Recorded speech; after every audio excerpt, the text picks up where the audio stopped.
morning again, Sheila here. Thought we'd just give you a quick tour of the cake porch and round into the kitchen.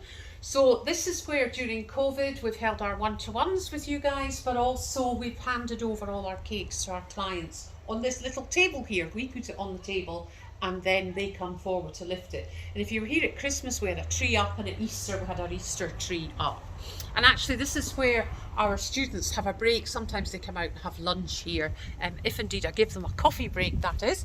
So just walking round, normally the students would come in through the front door, but what we're going to do, because of COVID, we're going to restrict the entry access to the house, and they're going to come up the side. So here we've got parking for 6 cars, obviously all different sizes, and here we come up the side of the house, and there's a snug in there that they can use in the winter.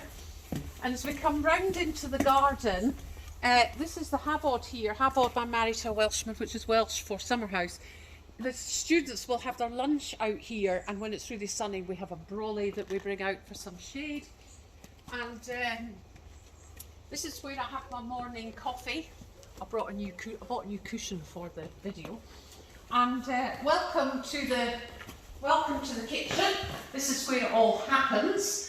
So it's a kitchen that's been designed so that it's a family kitchen, but also we can run our classes in here. So most of the work's done at the island, and you can see I've got quite a bit of space. And if we have to sit down to work on the fiddly things like flowers, the students sit at the table. And thanks to Graham Wiley and his help towards the environmental health inspection, all the documentation that's required, fingers crossed we get the go-ahead to start our classes next month. So just on to the cakes. Here's 2 styles of cakes, both quite contemporary. This is quite a deep base on the bottom. This will serve 120 guests, and it works out at something like £6 a slice. Now that's for the cake as it is. The minute you start to add extras to it that some brides like to have, then that obviously is going to cost money, because these sugar flowers here all take a little bit of time to make. This cake will serve 80 guests, and believe it or not, it's the same price as this one, and that's because this pleating on here takes me about 2.5–3 hours work. It has to be individually cut into strips. Before it's attached. So time is money. On here are our cake stands. I mentioned them last week. So we import these from the States, and they're super duper. I just love them. I think the cake's finished off. George will pan in and show you some of the sugar flowers we make. We make these from sugar and icing. And one thing that's quite fashionable at the moment is to have a hoop of sugar flowers. So obviously this is very big for this cake. We would make it in different sizes and the colourway that the client likes. We do sugar modelling. Here my 2 little wee kiddies models, and of course Cal Kennedy's absolute favourite. Isn't it, Cal? You love that. And then moving round, we also, as I mentioned, most weeks we sell wedding favours, and these are just a small smattering of what we do. Cakesicles, 3D hearts, cake pops, ice cookies, cupcakes. These of course are the ones that we make for BNI people with the logo on them. Macarons, Scottish macaroon we make, tablet, marshmallow. It's an endless list. And we've also make our own chocolates. And of course here we've got our logo designed by Stephen Cole, and all our fancy pants printing done by Jim at Nierenbroek. And I'll always be grateful for Jim during the early parts of lockdown, because it was him that suggested, why don't I sell hampers? And so here's some of the boxes we have. It does have sides. It's just a bit fiddly for me to make up for the video. A little handbag one. These were for our sharing treats. And here's 2 samples of baskets that we'll have this year. This is quite a big hamper. This is just for showing you what it looks like. It's going to be a little bit smaller.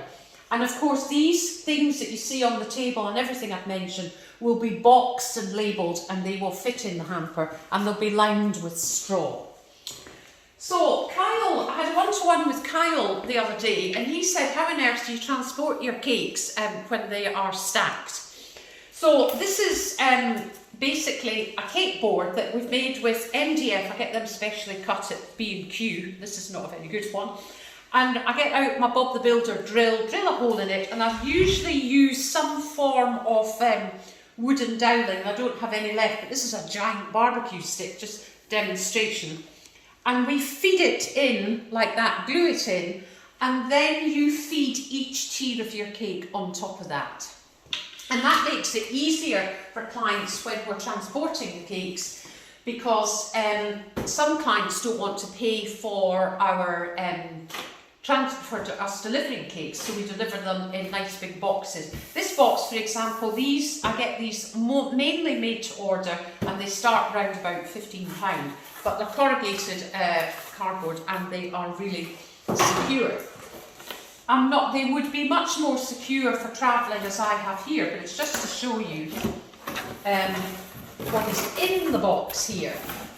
And that's a cake we did for a display for somebody, and it's well and truly stacked. And if I tip this well to the side, it's never going to get knocked over.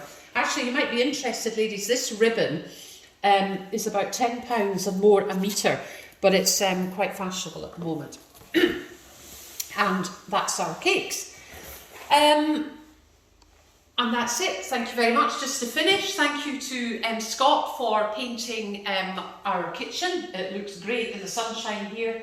Thank you to Pamela for my mugs over at the coffee machine. George will just pan in, and our students will be able to make their own coffee here using Pamela's mug. And next door in the utility room where the students' aprons are, they're all made by Pamela as well.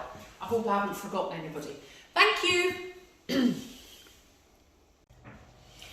One person I forgot to mention, sorry, is Brian round the corner, as he's called here. Brian very kindly replaced one of these for me, my pop-up plugs on the island. Never could I be without one. It's got USB points on it. And also Brian gave me extra lighting in the ceiling, which I'm absolutely delighted with. That's it. Thank you.